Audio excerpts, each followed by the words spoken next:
Fala pessoal, tudo bem? Meu nome é Herbert, bem-vindos a mais um Resenha de Minuto.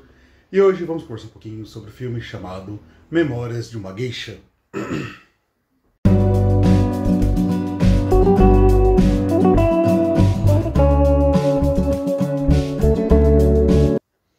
Bom pessoal, Memórias de uma Geisha é um filme de 2005 que existe uma base de fãs muito grande sobre ele, porém ele é um filme tanto quanto polêmico por causa de algumas coisas, mas eu acho que dá para fazer uma análise um pouco mais minuciosa, né, sobre toda essa situação.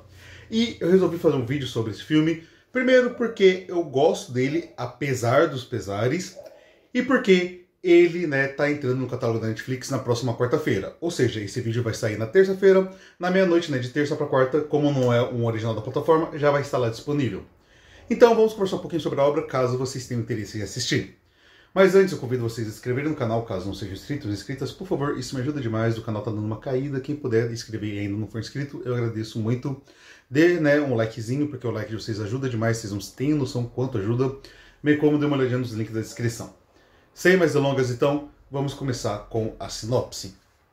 Em Memórias de uma Geisha, a gente vai ter uma história que se passa, né, ali próximo da Segunda Guerra Mundial, então ali em torno dos anos 40, obviamente no Japão, sendo que aqui a gente vai acompanhar a história da Shio, ela que é uma jovem que logo na sua infância ela é vendida pelos seus pais são pescadores e acabam a vendendo porque eles não têm condições de sustentar a criança, bem ela vem de uma família muito pobre.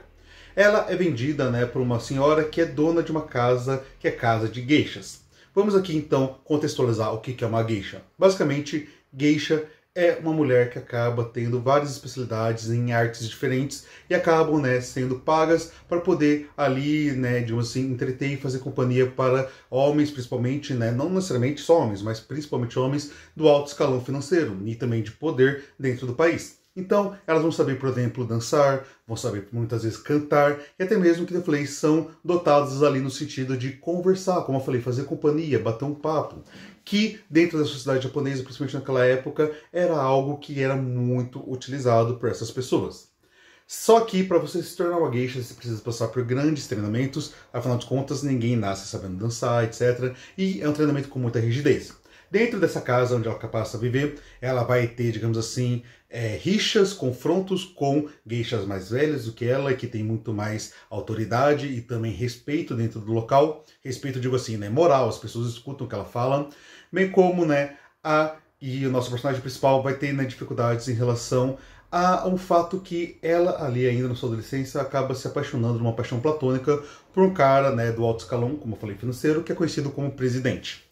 Posteriormente, já quando ela está adulta, ela reencontra esse homem e acabam ali, né, digamos assim, entrando numa missão onde existe uma aposta para que ela se torne a geisha mais famosa, mais desejada do Japão.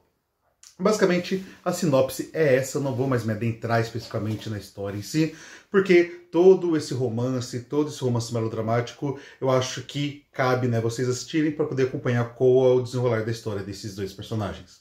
Sendo assim, vamos passar então para algumas questões importantes dessa obra.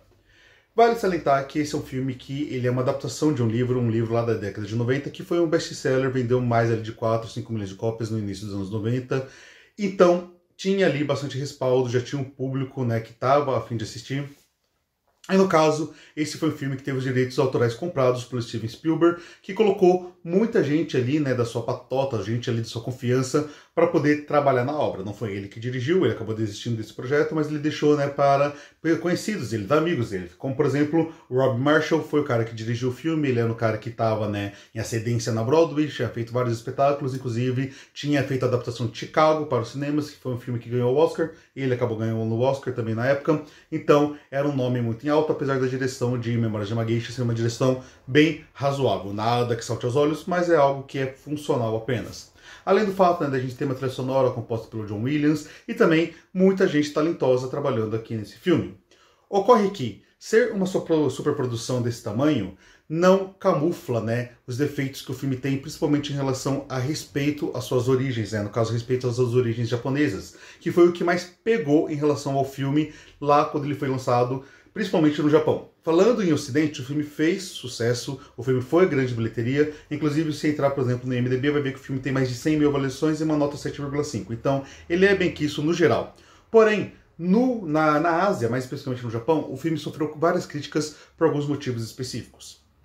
Primeiro, foi alegado, né, que o filme não respeitava, né, digamos assim, todas as tradições de uma geisha, especificamente, não as representava da maneira mais adequada possível. Isso vai de coisas desde a maquiagem, uma vez que elas usavam uma maquiagem branca muito mais forte, muito mais aparente, enquanto no filme a maquiagem branca até existe, mas é muito mais, digamos assim, é leve e tem, né, o uso do blush no rosto, coisa que principalmente o Japão daquela época não gostava.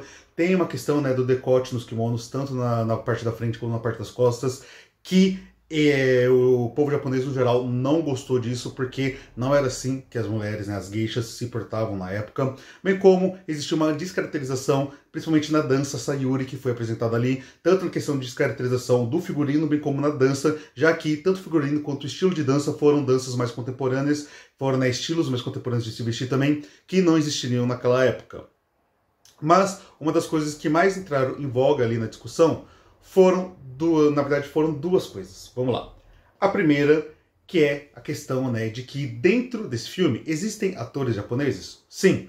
Porém, boa parte do elenco principal, inclusive a nossa protagonista, ela é interpretada, né, por uma mulher, no caso, que não é japonesa, e sim chinesa. Tem outras atrizes chinesas também, além de outras mestiças ali em relação à Ásia no geral. E isso incomodou bastante, porque algo tão, né, digamos assim, dentro da cultura japonesa não ser representado por um japonês, foi algo que acabou chocando bastante, né, acabou, digamos assim, incomodando muito o público japonês no geral, e é compreensível de certa forma, além do fato de que o filme ele é falado todo em língua inglesa. É claro que já tinha uma abertura ali dentro do cinema, né, ocidental, que ele ia caracterizar a Ásia no geral, principalmente o Japão, principalmente depois do Último Samurai, que inclusive contou com um ator norte-americano no papel principal, que foi o Tom Cruise. Porém, nesse filme aqui incomodou muito o fato de não serem japonesas, colocaram asiáticas, ou pelo menos de pessoas, né, atrizes de ascendência asiática, que muitas delas não eram necessariamente, não tinham nascido na China, mas tinham ascendência chinesa e não japonesa. E isso bate em conflitos, inclusive, né, geopolíticos, econômicos, porque a relação entre Japão e China não é boa há muito tempo. Então, tudo isso incomodou muito. E ver essa galera falando inglês e não japonês no filme foi algo que também incomodou bastante, né, o público japonês no geral, fazendo com que tudo para eles ficasse descaracterizado. Não tinha roupas, né, digamos assim, que batiam com a época, a dança também não era daquele jeito, a maquiagem também não, as atrizes eram chinesas, eles falavam inglês, então eles viam um Japão apenas estereotipado e não representado. Além disso tudo, foi alegado por parte dos críticos japoneses e também por parte, né, da própria geisha que inspirou o livro e posteriormente o filme, inclusive ela processou tanto o autor do livro quanto os produtores do filme. Ela chegou a escrever, né, um livro que inclusive foi publicado no Brasil pela JBC, que se chama A Minha Vida de Geisha, Minha Vida como Geisha, alguma coisa assim, não me lembro exatamente o nome certo. Mas, basicamente, né, todas as críticas vieram sobre o fato de que, durante o filme, foi representado, né, algumas situações onde as geishas estariam, digamos assim, atuando praticamente como prostitutas, sendo que ser garota de programa ou vender o sexo para, né, os seus clientes, digamos assim, não é algo necessário para uma geisha. Como eu falei, uma geisha é muito mais voltada para a questão artística.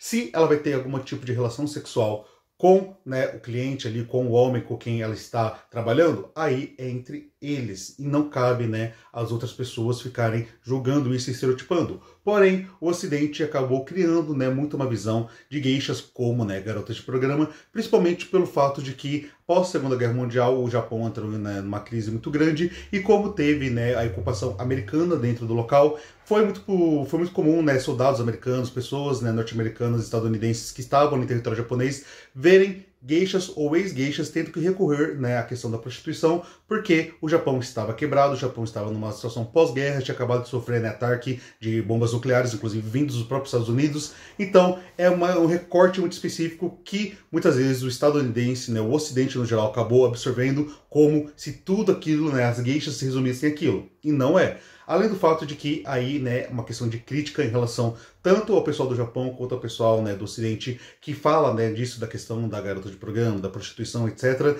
De modo que, a partir do momento que uma mulher recorre a isso, eles ignoram totalmente a sua existência, totalmente a sua humanidade, a sua singularidade, tratando, né, a situação como algo, digamos assim, banal, e não parando para olhar todas as questões socioculturais, econômicas, que levam uma pessoa a fazer isso, e também, como eu falei, a própria individualidade da mulher nesse sentido.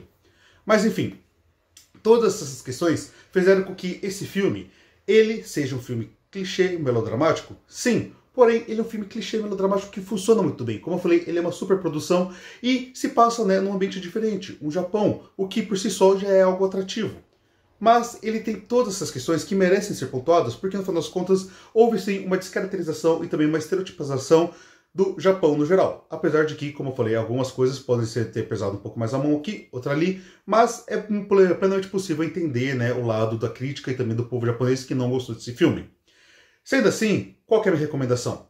Se você tiver curiosidade de assistir Memórias de uma Geisha, nunca assistiu, assista! Não é um filme ruim, pelo contrário, é um filme bem interessante, ele foi indicado a 6 Oscars na época, é um filme que, como eu falei, apesar de ser um clichê melodramático, ele é um clichê melodramático que funciona, é um bom filme sim, porém, não dá para tapar o sol com a peneira e negar todas essas questões. Vale lembrar que é um filme de 2005, ou seja, se eu estou falando isso em 2022, aqui a gente tem um lapso temporal bastante grande, ou seja, onde a sociedade debate mais esse tipo de coisa. É claro que na época foi debatido também, mas hoje em dia é mais fácil a gente ter um pouco mais dessa compreensão, porque, né, tais debates estão muito mais em voga, estão acontecendo muito mais.